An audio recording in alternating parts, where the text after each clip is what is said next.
اور جو لوگ کافر ہیں کہتے ہیں کہ جب ہم اور ہمارے باپ دادا مٹی ہو جائیں گے تو کیا ہم پھر قبروں سے نکالے جائیں گے؟ یہ وعدہ ہم سے اور ہمارے باپ دادا سے پہلے سے ہوتا چلا آیا ہے، کہاں کا اٹھنا اور کیسی قیامت؟ یہ تو صرف پہلے لوگوں کی کہانیاں ہیں۔ کہہ دو کہ ملک میں چلو پھرو، پھر دیکھو کہ گناہگاروں کا انجام کیا ہوا ہے، اور ان کے حال پر غم نہ کرنا اور نہ ان چالوں سے جو یہ کر رہے ہیں تنگ دل ہونا، اور کہتے ہیں کہ اگر تم سچے ہو تو یہ وعدہ کب پورا ہوگا؟ کہہ دو کہ جس عذاب کے لیے تم جلدی کر رہے ہو شاید اس میں سے کچھ تمہارے نزدیک آ پہنچا ہو، اور تمہارا پروردگار تو لوگوں پر فضل کرنے والا ہے، لیکن ان میں سے اکثر شکر نہیں کرتے۔ اور جو باتیں ان کے سینوں میں پوشیدہ ہوتی ہیں اور جو کام وہ ظاہر کرتے ہیں تمہارا پروردگار ان سب کو جانتا ہے، اور آسمانوں اور زمین میں کوئی پوشیدہ چیز نہیں ہے مگر یہ کہ وہ ایک کتاب روشن میں لکھی ہوئی ہے۔ بے شک یہ قرآن بنی اسرائیل کے سامنے اکثر باتیں جن میں وہ اختلاف کرتے ہیں بیان کر دیتا ہے، اور بے شک یہ مومنوں کے لیے ہدایت اور رحمت ہے۔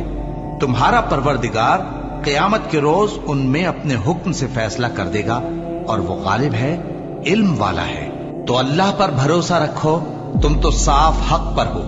کچھ شک نہیں کہ تم مردوں کو بات نہیں سنا سکتے، اور نہ بہروں کو جبکہ وہ پیٹ پھیر لیں آواز سنا سکتے ہو، اور نہ اندھوں کو گمراہی سے نکال کر رستہ دکھا سکتے ہو۔ تم تو انہی کو سنا سکتے ہو جو ہماری آیتوں پر ایمان لاتے ہیں، پھر وہ فرما بردار ہو جاتے ہیں، اور جب ان کے بارے میں عذاب کا وعدہ پورا ہوگا تو ہم ان کے لیے زمین میں سے ایک جانور نکالیں گے جو ان سے باتیں کرے گا۔ یہ ہم اس لیے کریں گے کہ لوگ ہماری آیتوں پر ایمان نہیں لاتے تھے، اور جس روز ہم ہر امت میں سے ایک بڑے گروہ کو جمع کریں گے جو ہماری آیتوں کی تکذیب کرتے تھے، پھر ان کی جماعت بندی کی جائے گی، یہاں تک کہ جب سب آ جائیں گے تو اللہ فرمائے گا کہ کیا تم نے میری آیتوں کو جھٹلا دیا تھا، حالانکہ تم نے اپنے علم سے ان کا احاطہ تو کیا ہی نہ تھا؟ بھلا تم کیا کرتے رہتے تھے؟ اور ان کے ظلم کے سبب ان کے حق میں وعدہ عذاب پورا ہو کر رہے گا تو وہ بول بھی نہ سکیں گے۔ کیا انہوں نے نہیں دیکھا کہ ہم نے رات کو اس لیے بنایا ہے کہ اس میں آرام کریں، اور دن کو روشن بنایا ہے کہ اس میں کام کریں؟